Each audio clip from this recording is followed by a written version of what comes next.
A chuva caía impiedosa sobre Lisboa, transformando as ruas de Alfama em rios de desespero, quando o telefone de João vibrou como um presságio funesto. Seu irmão morreu esta manhã, um acidente de carro na autoestrada para Sintra, disse a voz trêmula da mãe do outro lado da linha, e o mundo de João desabou em um instante, o único laço de sangue que aceitava sua identidade gay agora rompido para sempre. Com o peito sufocado, ele discou o número do chefe, as palavras saindo em um sussurro rouco: Sr. Carlos, preciso de 4 dias para o funeral. Por favor, mas a resposta veio como um trovão: absurdo, João. O projeto da rede europeia não espera por luto pessoal. Volte amanhã ou prepare-se para as consequências. João desligou o telefone com as mãos tremendo, o ar úmido de Lisboa infiltrando-se pela janela aberta do seu apartamento modesto no Bairro Alto, onde posters de bandas indie e livros de poesia quer se amontoavam como relíquias de uma vida que ele mal conseguia sustentar.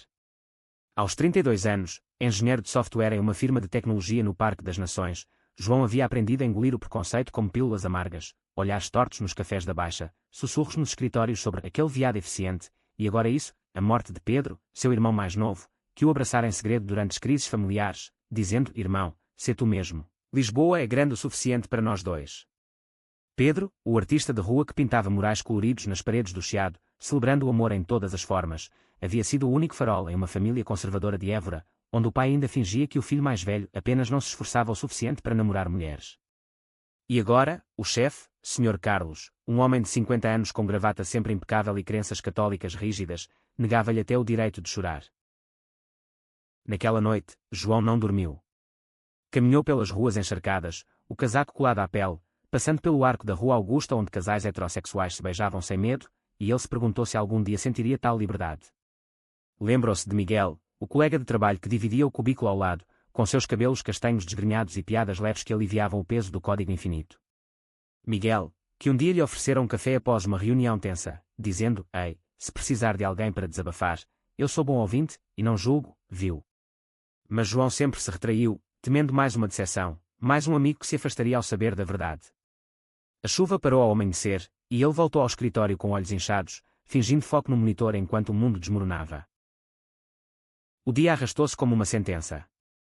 Sr. Carlos passou pela mesa de João 2 vezes, o olhar penetrante como o de um inquisidor. O relatório da integração de dados deve estar pronto até o fim da tarde. Sem desculpas.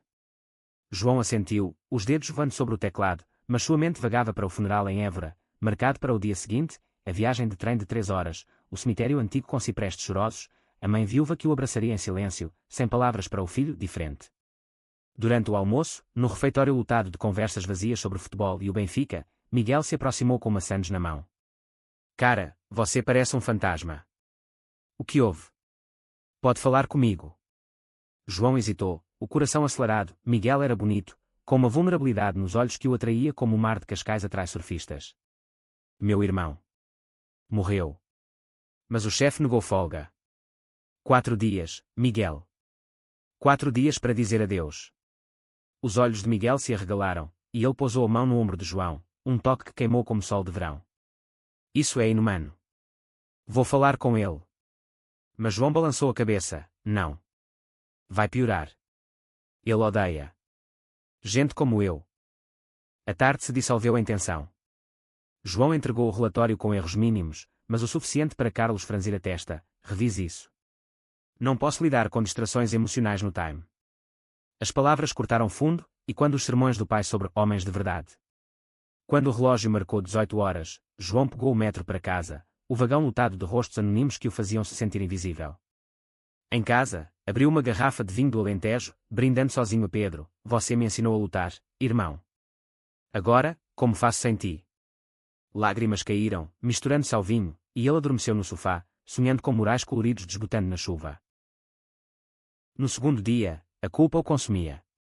Ignorar o funeral era trair Pedro, mas perder o emprego significava afundar em dívidas, aluguel em Lisboa não perdoava. No escritório, Miguel esperava com um café quente. Eu pesquisei. Há leis contra a discriminação. Podemos denunciar. João sorriu fraco, e depois? Vira o vilão gay chorão. Mas o toque de Miguel, agora mais demorado, acendeu algo, uma faísca de esperança em meio ao luto. Eles almoçaram juntos no terraço, falando de tudo, a infância de Miguel em Coimbra, onde ele escondera sua própria bissexualidade por medo da família, as noites de João em bares que do Cais do Sodré, dançando para esquecer. Eu entendo, disse Miguel, os olhos fixos nos de João. Meu pai é como o seu chefe, crê que o mundo acaba se um filho não segue o script. Pela primeira vez, João se abriu completamente, contando sobre Pedro, as cartas secretas, os planos de um futuro onde irmãos gays poderiam viver sem máscaras. Miguel ouviu, e no fim, apertou a mão de João. Você não está sozinho. Deixa-me ajudar. Mas o destino girou cruel. À tarde, Carlos chamou João à sala. Ouvi rumores de que você está espalhando drama no Time. Foque no trabalho, ou isso afeta a sua avaliação. O tom era acusador, e João saiu dali fervendo. Era isso, o preconceito velado, o medo de um homem que via na dor alheia uma fraqueza a ser explorada. Naquela noite, em vez de dormir, João abriu o laptop. Como engenheiro, tinha acesso aos servidores da empresa, uma brecha de segurança que ele mesmo havia apontado meses antes, ignorada por Carlos para cortar custos. Retomar tudo, murmurou ele, e quando o título que Pedro lhe dera em uma brincadeira antiga sobre roubar o show. Seus dedos dançaram no teclado, não para destruir, mas para expor, backups de e-mails de Carlos, cheios de piadas homofóbicas em chats internos, recusas de promoção a aqueles tipos, e pior, desvios de fundos para projetos fantasmas. Não era vingança cega, era justiça, o tipo que Pedro pintaria em um mural gigante. Enquanto codificava, Miguel ligou. Ei, estou aqui embaixo. Subo. João hesitou, mas abriu a porta. Miguel entrou com uma garrafa de porto e olhos preocupados. Eles se sentaram no chão, bebendo devagar, e as palavras fluíram como o Tejo, medos, desejos, o peso de ser o outro em uma Portugal que avançava devagar na aceitação. Eu gosto de você, João, confessou Miguel, a voz baixa. Não como amigo. Como? Mais. O beijo veio natural, suave como brisa de verão, sem pressa, só emoção crua, lábios que diziam o que palavras falhavam. Mas o telefone tocou, a mãe, chorando do funeral vazio. Onde estás, filho? Pedro esperava-te. João se afastou, lágrimas frescas. Eu vou, mãe. Amanhã. Prometo. O terceiro dia amanheceu com sol tímido filtrando pelas persianas. João pegou o trem para Évora, o coração partido em pedaços, mas fortalecido pela noite com Miguel. No cemitério, sob os ciprestes, ele abraçou a mãe, o pai rígido ao lado murmurando orações. Sinto muito por Pedro, disse o pai, pela primeira vez sem julgamento. Ele falava de ti com orgulho. As palavras doeram e curaram, e João falou no elogio, voz firme, meu irmão me ensinou que o amor não tem rótulos. Ele viveu livre, e eu tentarei o mesmo. De volta a Lisboa à noite, exausto, encontrou Miguel à porta. Eu cuidei do escritório. Carlos está furioso com atrasos, mas aguentei. Eles se abraçaram, e João sussurrou o plano. Amanhã, retome tudo. Não por ódio, mas por nós, por todos que escondem quem são. A tensão escalou no quarto dia. No escritório, Carlos o confrontou. Você faltou. Isso é insubordinação. Prepare sua demissão. Mas João sorriu calmo, abrindo o laptop. Antes, veja isso. Os e-mails projetados na tela, provas irrefutáveis. O rosto de Carlos empalideceu. Como? Eu sou engenheiro, senhor. E humano. O RH foi chamado, e o caos irrompeu, chamadas para advogados, sussurros no corredor. Miguel defendeu João. Ele só pediu folga para um funeral. Isso não é drama, é decência. Pela primeira vez, aliados surgiram, colegas que sofreram em silêncio, uma secretária que admitiu seu próprio casamento gay escondido. Carlos, acuado, pediu demissão ao fim do dia, murmurando desculpas vazias. Mas o verdadeiro clímax veio à noite, quando João e Miguel caminharam pelo Tejo, luzes da cidade dançando na água. Retomei tudo, disse João, o emprego, a dignidade, e agora? Nós. Miguel parou, virando para si. Pedro ficaria orgulhoso. E eu te amo, sem medos. O beijo sob as estrelas foi promessa, superando lutos e preconceitos, em uma Lisboa que, aos poucos, abria seus braços. A aurora pintava o céu de Lisboa com tons de rosa e ouro quando João acordou ao lado de Miguel, o corpo dele quente contra o seu, um lembrete de que a vida, mesmo fraturada, persistia. O escândalo no escritório havia explodido como fogos de artifício no São João, Carlos demitido, investigações internas prometidas, e João promovido interinamente a líder do projeto, retomara tudo, como o título ecoava em sua mente, mas o preço era alto. Sonhos com Pedro o assombravam, o irmão rindo em uma praia de Algarve, dizendo, não para agora, mano. Pinta a tua própria cor.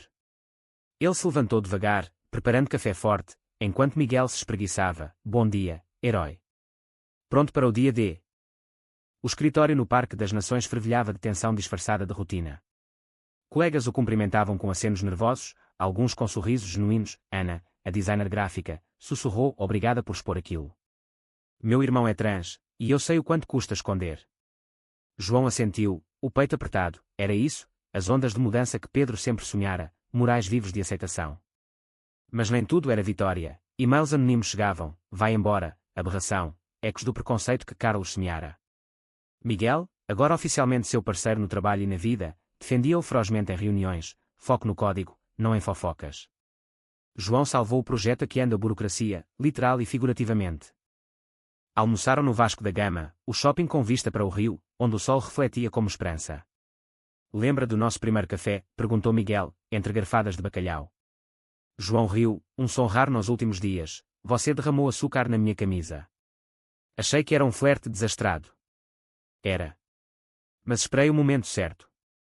A conversa fluiu para o futuro, viagens a Porto, talvez um apartamento maior no Príncipe Real, onde a comunidade quer pulsava em bares e galerias. Mas o telefone de João tocou, a mãe, de Évora. Filho, teu pai quer falar contigo. Sobre tudo. O coração dele parou, o pai, o homem de mãos calejadas de vinhas alentejanas, que nunca dissera eu te amo, sem um mas. A reunião com o pai aconteceu à tarde, em um café neutro na Baixa. O homem idoso chegou com o chapéu na mão, olhos evasivos. Pedro me fez ver coisas, João. Ele disse que tu és forte, que Lisboa te mudou para melhor. Palavras tropeçavam, mas eram sinceras, uma confissão velada de arrependimento, de noites em que orara por curar o filho. João ouviu, lágrimas contidas. Pai, eu só queria ser visto. Como Pedro me via. O abraço foi desajeitado, mas real, um passo sobre o abismo de anos. De volta ao trabalho, Miguel esperava. Como foi? Um começo, respondeu João. Mas o dia terminou em sombra, um cliente importante cancelou, culpando instabilidade interna, e rumores de boicote conservador circulavam. À noite, em casa, a intimidade os uniu. Não era paixão física, mas emocional, mãos entrelaçadas contando histórias de infância, risos sobre falhas passadas, promessas sussurradas de lealdade. Tu me salvaste, disse João, cabeça no peito de Miguel. Não, nós nos salvamos. Juntos. Mas o sono trouxe pesadelos, Carlos retornando, uma multidão gritando no chiado, Pedro desaparecendo em fumaça. Acordou suando, e Miguel o acalmou, é o luto. Deixa vir. Amanhã, enfrentamos. O quinto dia trouxe o primeiro grande teste como líder. A equipe se reuniu na sala de conferências, ar-condicionado zumbindo como abelhas nervosas. Vamos integrar o módulo de segurança que João propôs, anunciou ele, voz firme apesar do tremor interno. Olhares céticos, alguns viam nele o revoltado gay, outros o salvador. Miguel interveio com slides impecáveis, e aos poucos, a sala aqueceu. Mas durante o coffee break, um colega mais velho, o Sr. António, puxou de lado. Cuidado, rapaz. Nem todos aqui são como Miguel. Há raízes profundas. As palavras gelaram. António era aliado, mas o aviso era real. Portugal, com sua revolução dos cravos, ainda carregava espinhos de tradição. A tarde foi de codificação intensa, João e Miguel lado a lado, dedos sincronizados como dançarinos de fado. Olha isso, disse Miguel, apontando um bug. Tu és brilhante. O elogio aqueceu, mas o telefone vibrou novamente, um jornalista do Público, farejando o escândalo. Pode comentar sobre a demissão do CEO por homofobia. João hesitou, mas Miguel encorajou, fala. Por Pedro. A entrevista foi curta, honesta, não busco vingança, mas igualdade. No trabalho, no luto, no amor. Publicado online à noite, o artigo viralizou, trazendo apoio de ativistas que eram em todo o país, mas também ódio, comentários venenosos, vai para Amsterdão, degenerado. Na sexta noite, o clímax emocional irrompeu. Uma manifestação espontânea se formou no Rossio, bandeiras arco-íris tremulando contra o vento atlântico, inspirada pelo artigo. João e Miguel se juntaram, mãos dadas pela primeira vez em público, o coração batendo ao ritmo de cânticos, amor é amor. Mas no meio da multidão, um rosto familiar, o ex-namorado de João, Rui, que o deixara anos antes por medo de escândalos. Tu mudaste tudo, disse Rui, olhos úmidos. Eu errei. Desculpa. O confronto foi catártico, perdão sem volta, um fechamento que libertou João para abraçar Miguel mais forte. Passada a lição, sussurrou ele.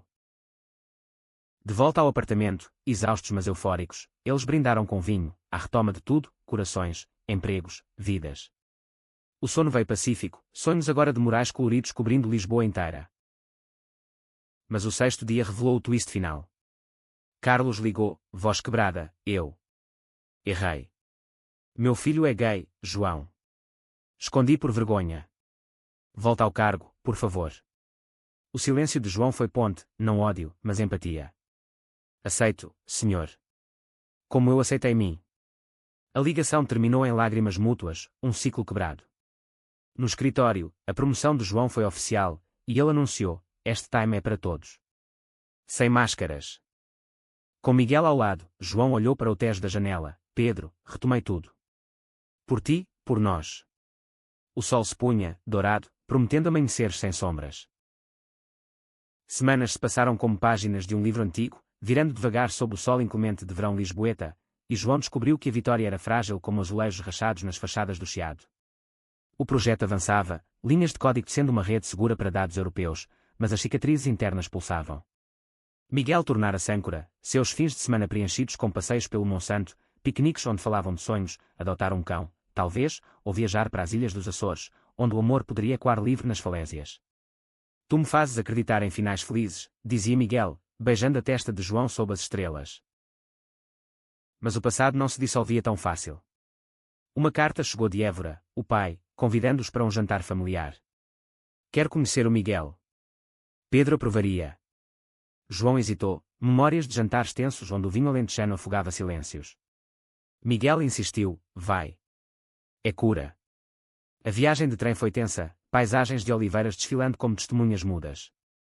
Na casa de pedra, a mãe os recebeu com abraços quentes e ensopado de coelho, mas o pai era um vulcão dormente, perguntas tropeçando, como se conheceram. No trabalho. João explicou, voz calma, o EC, a demissão, o amor nascido da dor. O pai assentiu devagar, eu fui cego. Pedro me disse, antes de. Pai, ama como eu amo. Lágrimas caíram no vinho, e pela primeira vez, o pai ergueu o copo, à família. Toda ela. Foi um banquete de reconciliação, risos misturados a confissões, e João sentiu Pedro ali, no ar perfumado de ervas. De volta a Lisboa, o escritório celebrava o lançamento beta do projeto com um cocktail no terraço. Ana ergueu taças, a João, por nos lembrar que código e coragem andam juntos. Risos ecoaram, mas um e-mail anónimo chegou ao celular de João, cuidado. Não acabou. Paranoia instalou-se, era Carlos. Ou algo pior. Miguel notou, ignora. Foco em nós. Eles dançaram fado suave no cais do Sodré à noite, corpos próximos em meio à multidão que era, mas o beijo foi interrompido por um flash, um repórter, caçando mais drama. O conflito escalou na segunda semana. Um parceiro corporativo, uma firma conservadora de Madrid, ameaçou romper o contrato após o artigo, não trabalhamos com controvérsias morais. A reunião virtual foi um campo minado, executivos espanhóis com sotaques afiados questionando a estabilidade de João. Ele defendeu-se com fatos, métricas de performance, inovações no algoritmo. Miguel apoiou via chat, diz-lhes que amor não buga sistemas. O contrato foi salvo por um fio, mas o stress rachou algo, discussões bobas em casa, João isolando-se no laptop até altas horas. Estás a fugir de novo? Perguntou Miguel uma noite, voz ferida. Não de ti. De falhar. O abraço que se seguiu foi remendo, promessas renovadas ao luar. Então veio o twist, uma visita surpresa de António, o colega idoso, com uma caixa velha. De Pedro. Ele deixou contigo, via um amigo comum. Dentro, esboços de murais, cenas de irmãos dançando em Lisboa, um com legenda, para João, retoma a cor. Emoção transbordou, e António confessou, eu era como Carlos. Mas vi o erro. Meu neto é gay, aprendi tarde. A conversa durou horas, chás fortes e histórias de uma Portugal pós-Salazar, onde direitos avançavam mas corações tardavam. A crise culminou em uma conferência Tech em Oeiras. João apresentava o projeto, slides fluindo, quando um heckler no público, um blogueiro conservador, gritou, e o escândalo homossexual. Isso afeta a credibilidade. Silêncio gelado. Miguel, na primeira fila, levantou-se, credibilidade é inovação, não preconceito. João provou isso. Aplausos esparsos cresceram, e João continuou, voz trêmula virando firme, meu luto me fortaleceu. Como nosso código, resiliente. O standing ovation veio, contatos novos fluindo, mas backstage, João desabou nos braços de Miguel, quase quebrei. Mas não quebraste. Somos mais fortes. Naquela noite, em um hotel à beira-mar, eles caminharam na praia de Carcavelos, ondas lambendo pés.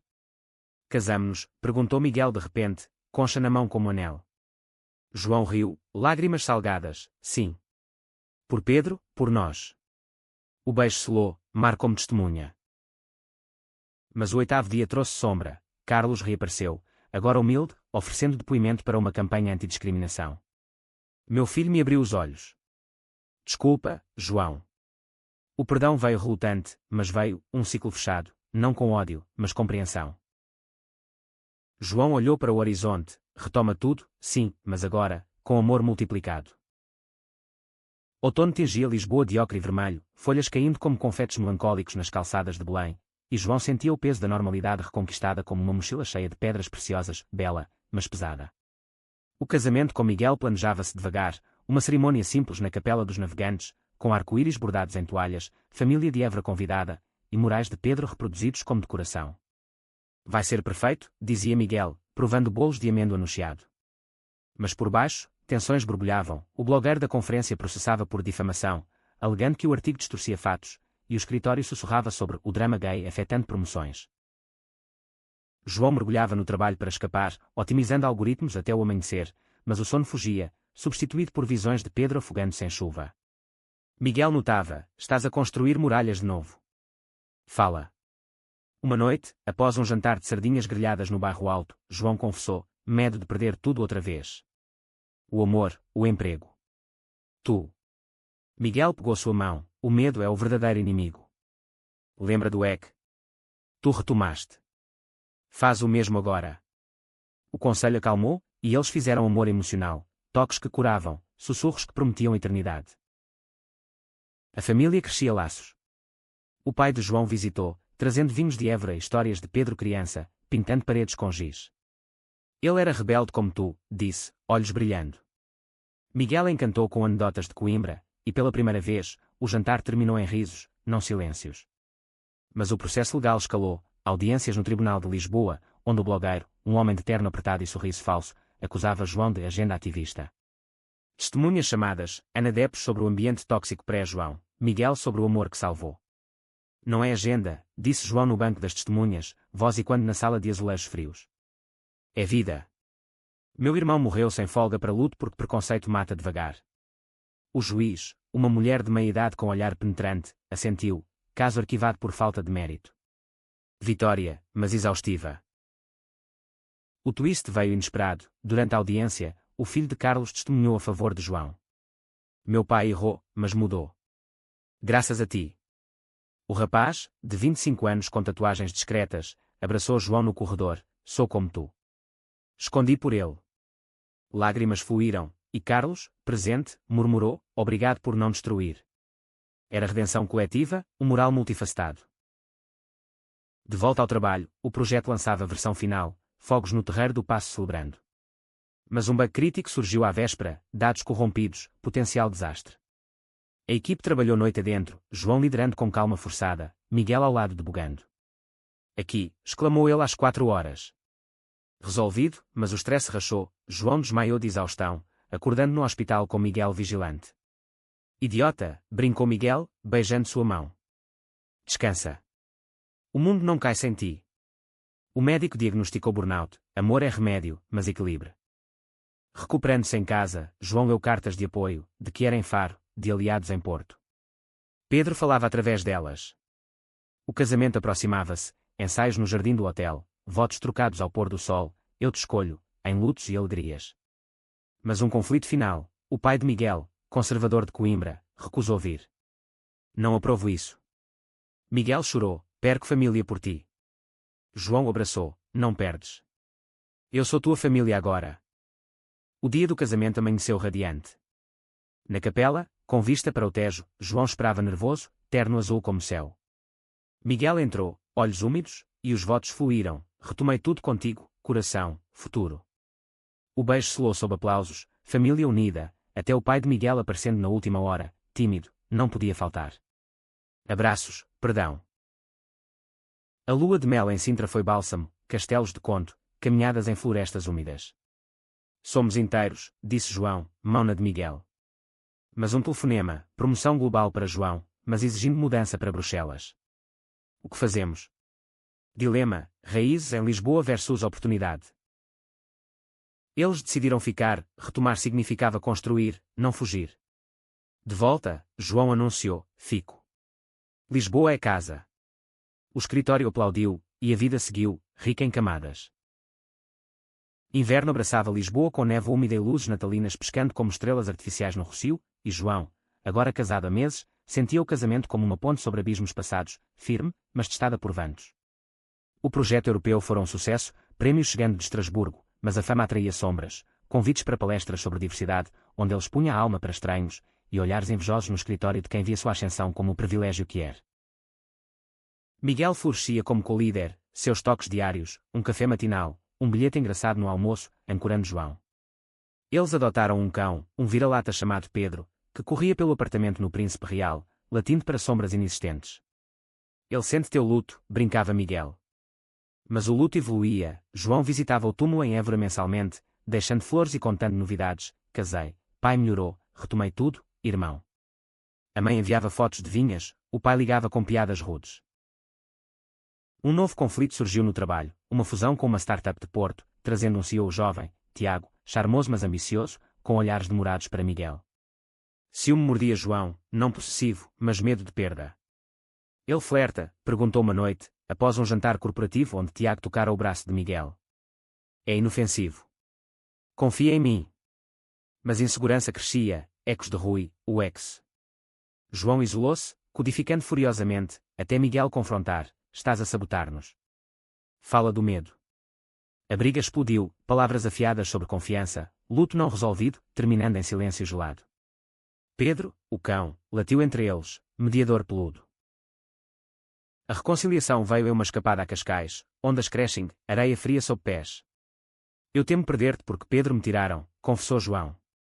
Miguel abraçou, não perdes. Somos equipe. O beijo salgado curou, e eles voltaram mais fortes, rindo do ciúme como fado trágico. O twist dramático veio com uma revelação. Tiago era gay, reprimido, e confidenciou em João durante uma viagem de negócios a Porto. Vi teu casamento no jornal. Inveja. Meu pai me deserdaria. A conversa no Douro, vinhos tintos fluindo, abriu portas, João mentorou, compartilhando a história do EC, o luto. Retoma a tua verdade, disse. Tiago, tocado, propôs uma ala de diversidade na fusão, transformando o rival em aliado. Mas o alto tranco, uma crise familiar. O pai de João sofreu um ataque cardíaco em Évora. Corrida de volta, hospital cheirando a desinfetante, mãe pálida ao lado da cama. Filho. Perdoa tudo, murmurou o pai, tubos no peito. João segurou a mão, já perdoei, pai. Vive para ver mais. Milagre, recuperação lenta, mas o incidente uniu, visitas semanais, Miguel cozinhando para todos, histórias de Pedro entrelaçadas. No escritório, a fusão celebrava com gala no Lisboa Factory. Tiago discursou, graças a João, somos inclusivos. Mas um vazamento, e-mails antigos de Carlos ressurgiram online, distorcidos por trolls. Ataques virtuais choveram, João vilanizado novamente. Porque agora, gemeu ele. Miguel defendeu, postagens solidárias, petição interna. A comunidade que era mobilizou, vigília no cais do Sodré, velas arco-íris. O clímax pessoal, confrontando os trolls em um fórum anónimo, João postou a verdade nua, não como vítima, mas sobrevivente. Meu irmão morreu, negaram-me luto, mas retomei com amor. Juntem-se ou fiquem para trás. O backlash virou onda positiva, mídia cobrindo como triunfo. Primavera brotou, e com ela, gravidez por adoção, um menino de 8 anos, órfão de Setúbal, olhos curiosos como Pedro. Chama-se Vasco, disseram os assistentes. A casa encheu-se de brinquedos, risos, e João sentiu completude, família tecida de fios quebrados. Retomamos tudo, sussurrou para Miguel uma noite, Vasco dormindo entre eles. Sim. E mais. Fim da parte 5, aproximadamente 1000 palavras. Continuação na parte 6. Verão retornava a Lisboa com calor abrasador e festas de Santo António enchendo ruas de Manjerico e Sardinha, e João, aos 35 agora, olhava para trás como para um mapa amassado, caminhos tortuosos de luto, preconceito, amor conquistado. Vasco integrara-se como sol, suas perguntas infantis, porque o tio Pedro pinta nuvens, levando as histórias ao entardecer no Tejo, onde o menino desenhava com giz, e quando o irmão perdido. Miguel e João equilibravam paternidade com carreira, João como diretor de inovação, Miguel em projetos educativos, ensinando coding em escolas care-friendly. Mas o último grande conflito pairava, uma oferta internacional de uma gigante tech em Silicon Valley, salário dobrado, mas significando uprooting, deixar Lisboa, Évora, raízes. Pensa no Vasco, argumentava Miguel. Escolas melhores lá. João hesitava, mas aqui retomei tudo. A cidade que nos moldou. Debates noturnos, Vasco dormindo alheio, culminando em uma caminhada pelo Alfama. Se formos, perdemos alma, disse João. Miguel concordou, fica. Construímos nosso vale aqui.